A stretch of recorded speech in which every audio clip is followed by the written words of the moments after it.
Sanibonani webaphulaphula, sanibonani. Sesiphinde sabuya ke namhlanje. Siza nakho ke namhlanje. Angiboni ukuthi kuzoba mnandi noma kuzoba ice cream kubo bonke abantu. Lokho esikuphethe namhlanje ukwazi ekhaya, umkhonto ukwazi ekhaya. Ingabe kufanele yini uhulumeni wethu asinikeze imali esingayisebenzelanga? Ngabe kumele yini uhulumeni wethu asinikeze imali singayisebenzelanga? Uma ngabe kufanele, kumele iphume iphi leyo mali? Kumele ukuthi ithathwe kubani? Yena ebeyithathephi? Kufanele yini? Sizobuka nje la izinto ezincane.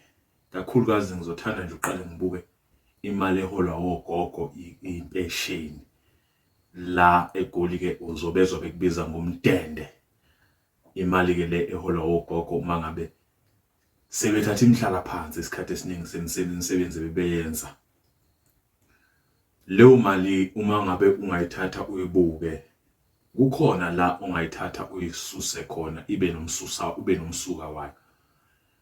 Okokuqala nje sizobheka la ogogo besebenza imisebenzi ukuze kufike la ekuthaneni khona amandla aseyancipha, abasakwazi ukuthi bengakhona ukuthi basisize sinyuse umnotho wethu. Bese ke ukuthi ke mangabe sekufike leso sikhathi ke ogogo bese bethatha imhlala phansi ke bese uhulumeni yabanxephezela ngale mali ke liyona le okuthiwa umdende ngolimi lalapha eGoli. Kukhona ke le mali le ethi mayiphumile okuze kube isikhathi samanje ngithi ngiyaphenqa incwadi la ezingangisiza ngoba nami ngumuntu othanda ukubhekisisa into mangizawukhuluma ngayo, nanoma nje ngingazokhuluma ngayo, ngumuntu othanda ukuthi ngibhekisise into, ikakhulukazi ngoba ngikulomkhakha vele wokubheka izinto ngolimi ngomqondo ojulile, ebese ngikhona ukuthi ngibuye nazo ngiyibuyise la. Kule ndaba le ngizoyigegelezela ngoba angifuni ukuyiqonda ngqo. Mangayiqonda ngqo ngasuke mase ngiqola nabanikazi bayo bangiqonde ngqo. Kanti ngizama ukubonisa. Kunemali la exhase abafundi, laba abafundi abahlwimpu abangakhoni ukuthi bakhokhe ezikoleni lezi ezamabanga aphezulu. Ngikhuluma ke ngama university, ngikhuluma ngama college la ugogodelwa khona uma ngabe ufunda. Labo bafundi bayebethi mabexhasiwe ebese kuthi ekuhambeni kwesikhathi umuntu uma ngabe seqedile ukufunda bese kubele ukuthi lo mali ayikhokhe ayibuyisele kuhulumeni. Isizathu ke kuthiwa leyo mali imele isize abanye. Yebo siyavuma. Kunjalo kumele ukuthi mawusizakele ungasiqebi leso ziba. Ukhone ukusishiya simbiwe khona nomunye ufika aphuze kulowo mvula. Kodwa umbuzo uhamba ume la. Uthi uma ngabe usebenza usuphumile naleli jazi ophume nalo noma lamajazi ophume nawo, usuyasebenza, uhulumeni kube nemali ayidonsayo. Leyo mali ayidonsayo kuye kuthiwa igama layo ngoluka George isilungu i-tax. Leyo mali ke idonswa ngangomholo wakho. Ukusho ukuthi ke le mali ayifinyeziwe, ingadonswa njengokuthi wena uhola malini. Baye bethi ke ngolimi lolu le economics baye bethi i-tax le i-progressive. Usho ukuthi ihambisana nokuthi wena uhola malini. Uma ngabe usizobukisisa kahle kulomnotho lo wakithi, abantu abahola abathola leso sinxephezelo leso se-tax yithi vele thina abantu abamnyama. Futhi ke abantu abathola izembeleli kakhulu yilabantu abaye emacollege bayofunda baba mhlambe bathola zona lezo ifunda abayitholayo base beyabuya beyosebenza. Laba ke ngolimi kaGeorge ke ababizwa nge-middle income earners. Labo bantu ke ibona ke abakatshwa i-tax kakhulu ngoba angeke ngikhulume nge-wealth tax mangabe ngingayichaza lento le. Angeke ngikhulume nge-wealth tax, angeke futhi ngikhulume ngomnotho othathwa kubantu abanamabhizinisi amakhulu, abantu abaziwayo. Ngoba labo bantu bayakhona kunendlela abangeqa ngayo umnotho, abangeqa ngayo lesi sinxephezelo kumele basikhokhe ngokuthi bathathe izinto ezithile abazenzayo la emphakathini bayihambise kuhulumeni bese benza lokhu okuthiwa i-tax ngolimi lwesingisi i-tax ngazi noma ngizothi tax avoidance or i-tax evasion. No, kukhona uku-wrong phakathi kwakho, kodwa ke lokho kwenzeka mangabe ukuthi uhambile wayosiza wenza lokhu okuthiwa ukusebenzela umphakathi, ukudonate noma wenzeni emphakathini. Labo bantu ke bagcina bengasayikhokhi ingxenye enkulu yetekisi lele silikhokhayo, bese kuthi ke itekisi ke lime lithi mbo kulabo bantu abaphakathi nendawo ngokomnotho. Laba bantu okusamele bekhokhe imali yesikole le abafunde ngayo abathi uNSFAS. Leyo mali ke leyo iyithi mangabe ungayikhokhanga bese uthola ke lokho okuthiwa ke ngesiZulu amasamanisi, la osuthola khona uhulumeni usowafaka nenkampani lezi eyithatha imali uma ngabe uyibolekile wangasayibuyisa, lokho abathi ama credit collectors, lokho abaza sebenikeza ngayo yonke indlela abangakuthusela ngayo. Angikho-ke lapho kakhulu. Umbuzo ubuthele eqaleni, ngabe kumele yini uhulumeni esinikeze imali esingayisebenzanga singeze ukuyikhokhela noma kanjani? Ake futhi lapho bengizama ukukhipha uNSFAS ngoba ekugcineni le mali osizakale ngayo uyayibuyisela emuva. Kunale mali ke enikezwa osisi bethu laba, ngicela ukuphuza, abazali ingane. Labo sisi ke uma ngabe uzala ingane uyuthole imali ngengane oyizalayo. Ngizokwenza nje isibonelo ngomnye womzala bami onezingane ezicishe zibe la ko-6. Zonke lezi zingane uziholela imali, ofuthi uyazala impela akami impela uyozeme ngodongo. Uma sibheka umzala lo, ukusho ukuthi manje ugcine ethole imali yalezi ingane zonke mhlambe ziwu6 lezi ingane, ebese kuthi ke leyo mali ayithathe ke bese ke enza ngayo lento afuna ukuyenza. Isikhathi esiningi leyo mali ayibisazondla lezo ngane ngoba umzala nabo basuke bebheke izikhwama, bebheke uma inwele lezi exhunywayo za phesheya, konke lento leyo. Angeke kugqokiswe kwalabo bantu labo abahola imali le okuthiwa i-social grant ye-child care le yezingane, bayagqoka labo bantu. Ebese esuka futhi uhulumeni ethi cha, yebo le mali ngiyithathe kini nina eniphakathi nendawo, kodwa nina eniphakathi nendawo futhi ngoba nihola imali engaphezulu kwemali engafika ku-15,000 akumelanga nithole le mali le.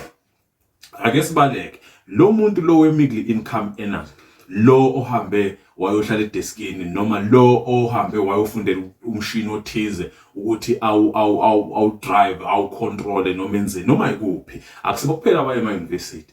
Ebese ethi uhulumeni cha, nina akumelanga niyithole le mali.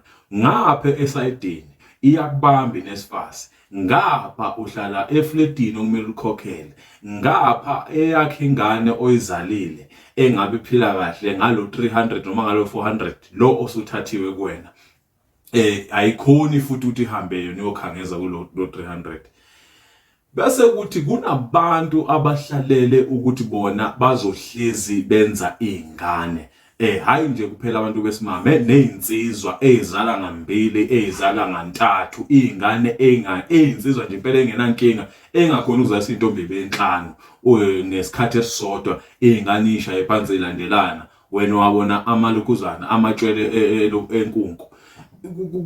Leyo nto ngabe kukhanda isithombe esihle yini na kulesi sizukulwane sethu? Ngabe kukhona yini isithombe sakhekayo esihle kulomphakathi wethu wala eNingizimu Afrika? Uma ngabe kuzothiwa umuntu ohlele ekhaya ongafuni mhlambe nokuyosebenza ngoba abanye babo bafuna ukuyosebenza, akathole imali yokuthi wenza izingane, kukhona, ngifuna ngizwe kahle, ngizolungisa le ndaba le. Kukhona la esingathi khona umuntu ohlele ekhaya ohleli nekhono elithize alizamelile akathola imali. Lokho kwenziwa amanye amazwe, mhlambe athola imali inyanga ezu6. Leyo mali izomqhubeka ekuthanini akhona nokuthi ahamba ayofuna indlela ezomsiza ukuthi athole lo msebenzi. Cha, asenzi thina kanjalo. Sithi umuntu akazale izingane noma ngangaki ukuze athole le mali yomholo lo yezingane zeqo. Le mali egcina ingayisizanga nazo lezi ngane. Ngabe sakha isizwe esikhonayo yini ukusebenza siyimele sisebenzisa amakhonazo ukuthi siqhube umnotho njengamazwe umubheka amazwe njengoChina kusukela emfundweni yakhona imfundo yaseChina kusukela primary kuze kuyofika high school kune practical lokho abathi ngesilungu practical ikhono kubhekwa nekhono kubhekwa nayo yonke into ukuthi ingane ikhono ukuthi ithi fika emabangeni aphezulu ibisinalo ikhono enalo le yethi imfundo ke kusukela kuyo ngoba ngelinye ilanga ngiyokhanda nje isikhathi sokuthi ngikhulume ngemfundo. Le yethi imfundo uqala ukubona imphumela yayo uma ngabe usufike ku grade 12 usuzodlulela phambili lebangeni leshumi. Uma ngabe usudlulela phambili uqala khona ukubona khona ukuthi kukhona kahle into ebengiyenza. Ngabe ngampela uhulumeni wethu uyasiza yini uma ngabe ededela izinto ezinjengalabo grant ukuthi zibe khona zenyuke ngoba lezi zinto kahle ukuchazeka kwazo nanako iportfolio yazo uma ngizokubeka nje ngingixolele ngoba lento engikhuluma ngayo vele amanye amagama vele ekwasezulwini angeke uwathole. Ngizoboleka kakhulu kulo lika George. Uma ubhekisisa kahle ngabe ngampela ukhona yini la esibheke khona siyizwe noma sandisa abantu abangenakho lokho okuthiwa ukuzigada nokuzinakekela bona. Nanyenye into esiyandisayo isifo lesi sentsholongwane ngoba laba bantu ngoba behambe bezala bekhululekile nje ingoba vele kukhona isupport yokuzala. Angisho ukuthi ngithini ngishilo ngathi kule topic ngizozwakala kabi kuzoba nesihlava kodwa kumele sakhana sibheke phi thina kukhona yini la esibheke khona. Ake sibuke lamazwe lawa esithi zama bukanisa nawo noma esithi sizama ukuthi silinganise nawo la asephumelele ngolimi le-economics abizwa ngo first world country. Ngabe kukhona yini okukodwa kwalokho esikwenzayo okukwenzakalayo kulawo mazwe noma indlela le yokuthi umuntu omnyama akande ande futhi engabe nakho ukuthi ayinake yena. Ngabe lo hulumeni wethu uyasiza na ukuthi sikhuphula amakhono ngoba umbuzo uthi uma ngabe ukuthi uyasiza yini mangabe abafundi belwela izinto ezinjengo NSFAS ukuthi azibe izinto ezifree ongamelanga ukuthi uyikhokhe leyo mali ngoba vele ulwe ufana nesoja ufana nemali efakwe esojeni lisafundiswa ukuthi usoja kuphathwa kanjani lize liyofika ekugcineni. Leyo mali leyalibe lisayikhokha isoja livikela izwe. Umuntu oya esikoleni ufana nesoja noma yena engasiphathanga isibhamu kodwa naye ulisosha kumele ukuthi ayithole le mali mahala. Kumele ukuthi le mali kube imali anikezwa yona busende okwakhe ukuthi irresponsibility yakhe ukuthi aqede isikole anake izifundo zakhe. Uyayihamba yonke emhlaba uyabona namazwe ala ku-Africa kunemfundaze ephumayo ukuthi ezinye izingane ziyofunda ngaphandle. eSouth Africa kuze uthole lo mfundaze ngicabanga ukuthi engiwaziyo nje ukukhuluma iqiniso uwodwa yilo kaMandela. Ingabe ngampela lelizwe leli kukhona yini la eliyakhona uma ngabe kuseno 13 million elibakhiphela imali yokuthi umuntu uyazala. Kumele yini sizale uma ngabe ukuthi asikwazi ukuyithwalela abantwana bethu. ngabe kumele yini uhambe uye embedeni udlule yonke insizwa engaba khona ezifana nezivikela lesi esamahala esikhishwe mahala naso esezwe mahala ukuze kulwe nentsholongwane le isifo lesi selokhuzana somsesengculazi.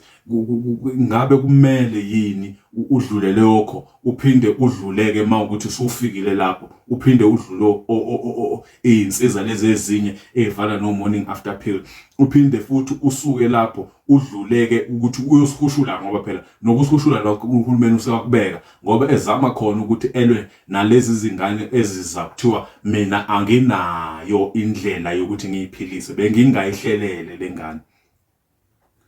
Uma ngabe ingane ungayihlelele udlula kanjani kuzo zonke lezi zinto? Emva kwalokho angisho ukuthi ingane ayibulawe, ngumuntu othandayo ukuthi ingane iphile.